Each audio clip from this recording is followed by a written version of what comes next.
Pre-op check. Follow the pre-operation CDL checklist as each shift begins. If you're not sure what's included in this list, speak with your supervisor. Inspect under the vehicle for any leaks. Inspect front tires for uneven wear and underinflation. If in doubt, use a pressure gauge.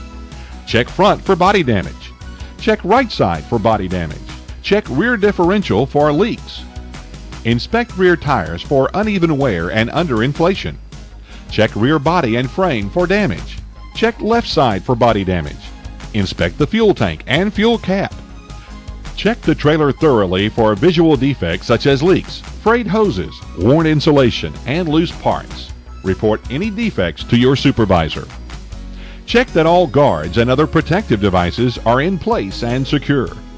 Watch for fire hazards when refueling and avoid standing downwind where spilled fuel could reach you. Replace fuel cap securely. Enter facing inward using a 3-point stance and be sure to buckle up as soon as you get seated. Sit properly and in an alert position. Be sure the transmission is in neutral before starting the engine. Make sure the parking brake is pulled out and engaged. Start the engine from the operator's seat only. It's a good idea to look around to be sure no one's on or near the trailer. Turn the ignition key to on and watch for the wait to start light to go off if your tractor is so equipped. Depress the accelerator slightly and hold. Turn the ignition key to start and hold until the engine starts. Don't crank for more than 30 seconds. As soon as the engine starts, allow it to idle and check the oil pressure gauge to be sure the engine is getting lubrication. Allow it to run at low idle for a few minutes before accelerating or placing it under load. Check all other gauges and instruments for proper operation. Look for any warning lights. Test brakes to make sure you'll be able to stop and stay stopped. Observe braking air pressure. Never operate the tractor with less than 70 psi as indicated for either system, since the volume of air required to stop may be greater than what is available. Be sure you can control direction of travel and speed. Shift the transmission in both directions. Remember, the brake must be applied when shifting. With the transmission in neutral and the brakes applied, accelerate and decelerate the engine to make sure the throttle works correctly and returns to idle properly. Turn the steering wheel right and left. Be alert to any change or feel in steering, including increased steering efforts, unusual sounds when turning, excessive wheel play, or pulling to either side. Recheck lights, mirrors, horn, and other safety devices. When preparing to end your shift, place the transmission in neutral, set the parking brake, and turn the key to off. Engines which are hot or have been under a heavy load should be allowed to idle to cool down before stopping. If the vehicle is to remain idle for several hours, the fuel tank should be filled to prevent condensation. Check with your supervisor for any additional pre- and post-operation procedures. Picking up and pulling. Raise the fifth wheel, if necessary, to pick up the trailer slightly when backing under it. Back under the trailer until the fifth wheel latches securely. Raise the trailer landing gear just off the ground. Place the transmission in D and make a test pull.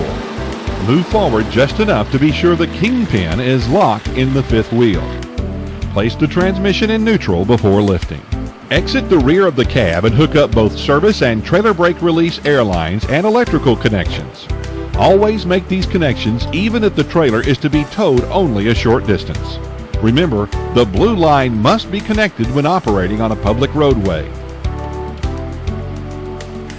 Raise the fifth wheel high enough to clear any obstacle that may be encountered to prevent damage to the trailer landing gear.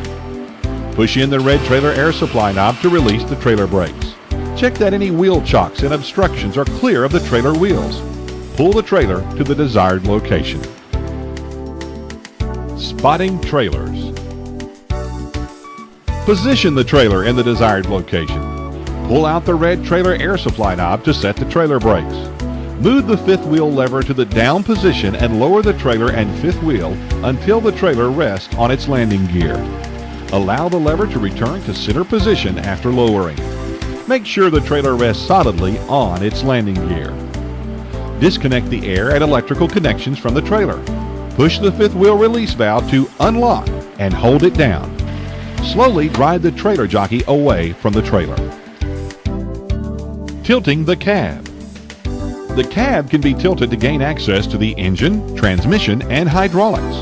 Push down on the cab tilt lever under the battery box.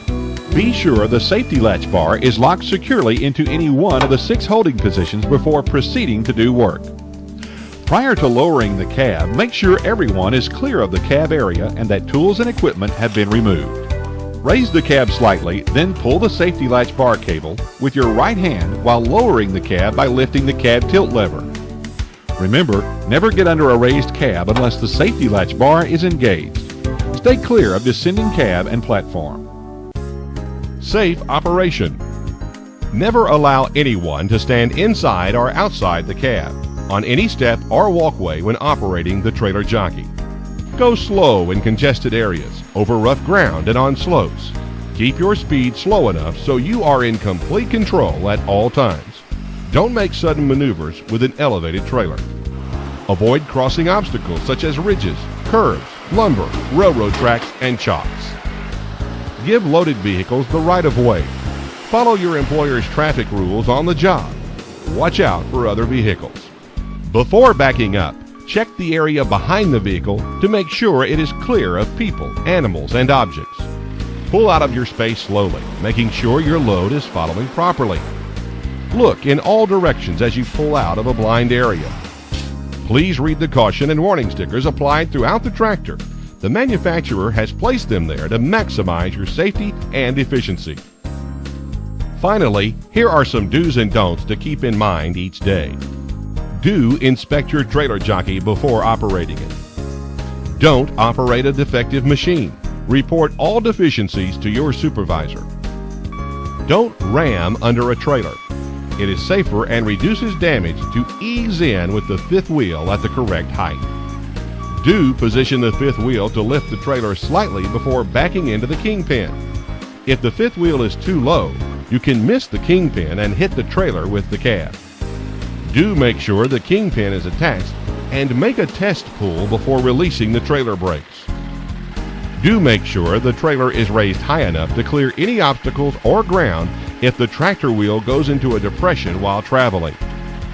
Do disconnect air and electrical cables before releasing the 5th wheel and pulling away. Do lower the trailer onto the landing gear before releasing the 5th wheel jaws. Don't travel too fast in the yard or turn corners too fast. Don't shift between forward and reverse without coming to a complete stop. Don't haul a loaded trailer unless both air hoses and the electrical connector are hooked up and the trailer valve pushed in to release the trailer brakes. Always wear seat belts when the trailer jockey is in operation. Well, that's the overview. Don't forget to review the operator's manual too. It has even more detailed information and describes a few additional features for specific situations. Happy hauling!